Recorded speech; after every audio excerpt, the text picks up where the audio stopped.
John Wick, and I've known John for quite a number of years, but he keeps on coming out with more and more stuff. John Wick, how in the hell are you? I'm good. How are you, James? I'm fine. Well, the last thing that I saw you had, you gave me a signed copy of Orc. Of Orc yeah. Orc. What have you been doing since then? A lot, actually. I know you got a lot. Well, let's see. A couple years ago, I decided to make a role-playing game a month, and that was challenging and exhausting. Did you complete it? I did. I collected them all in a big book of little games, and so I don't have it here because it's sold out. But I also made a science fiction role-playing game called The Aegis Project. I made a dark fantasy RPG called Houses of the Blooded. And I made, I made Blood and Honor, which is a samurai role-playing game. That's not at all like Legend of the Five Rings. No, not at all. And and I made a game called Wicked Fantasy with Jill Frazier, which is my latest big honkin' full-color book. Like that. There we go. Well, like Blood and Honor. Yeah. Nothing like L5R. Nothing like L5R. That's based on, you were telling me yesterday that was based off of... Houses of the Blooded. Yeah. Houses of, yeah.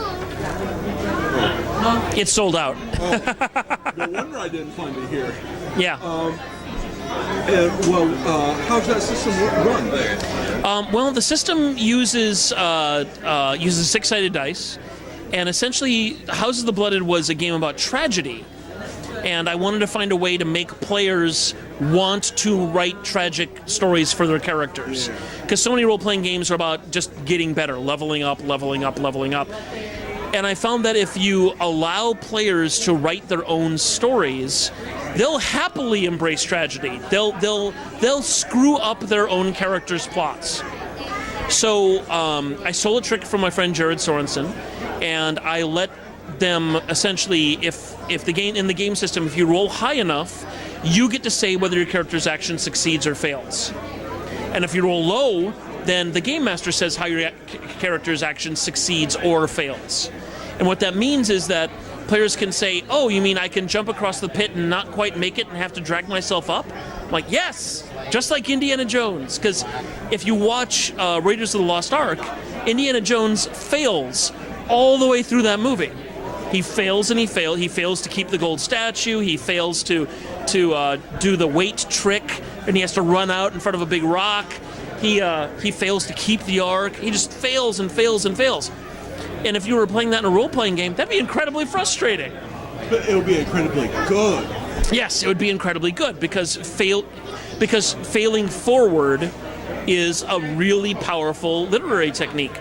So it's like, if I give the players the ability to fail forward, and the players the narrative control to control their characters' failures, then they can write their own tragic stories.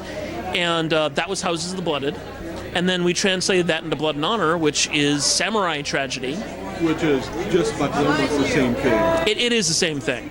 And because someone told me, they said, you know what, this would make a great system for a Kurosawa film, for example. It'd make a great system for Ron. It'd make a great system for Seven Samurai. And so I did that. I made Blood and Honor. And Blood and Honor was also kind of like me being retrospective and looking back at Legend of the Five Rings and saying, how would I design Legend of the Five Rings today? And so a lot of the mechanics in Blood and Honor reflect that, reflect the kind of changes. Before you make a character, you make a clan, because clan is first and character is second, because that's the way feudal Japan works. So you make your samurai based on the clan that the group builds together. And the clan has virtues that they admire, they have a daimyo, they have holdings that the clan has, and then those choices influence the kind of samurai that you make for that clan. and the magic in the game is much more like traditional Japanese Shinto magic, and that's really what Blood and Honor turned out to be. Well, I picked up a copy yesterday, but I gave it to the gentleman who runs our L5R stuff, and I said, "Here, you must read this and play it and use it because of those elements of tragedy." Yeah. Of everything else that we have in there. You know, despite the fact that the Clan War story ends, I mean, it does end with the defeat of the villain, right? But there's always that question of, was it worth the cost of everything that we lost? And it's all set up because the whole Clan War is set up because of terrible, terrible choices, right? And that's what tragedy is. It's watching someone make terrible choices that make sense to them at the time, but you know better. But you can't help but sympathize with the character because that choice makes perfect sense. I might even make that same choice, but you know that it's going to lead to awful things later on, right? And that's what Samurai Tragedy is about. Well, you're talking about clan wars, but that's almost the case of any sort of large conflicts between nations and stuff Yeah. like that. We don't hear about half the stuff that goes on, but there's always that bit of, it wasn't worth it. Yeah. What the soldiers have been through, and what they lost, and is it worth it? Yeah, the American Civil War is a perfect example of choices that just, bad choices and lack of compromise. So. Well, that's a good thing. I should have got The full color one? No, well, besides that, I should have got it yesterday. Not what this is based off of. Oh, Houses of the Blooded. Yeah, I should have got that instead of that.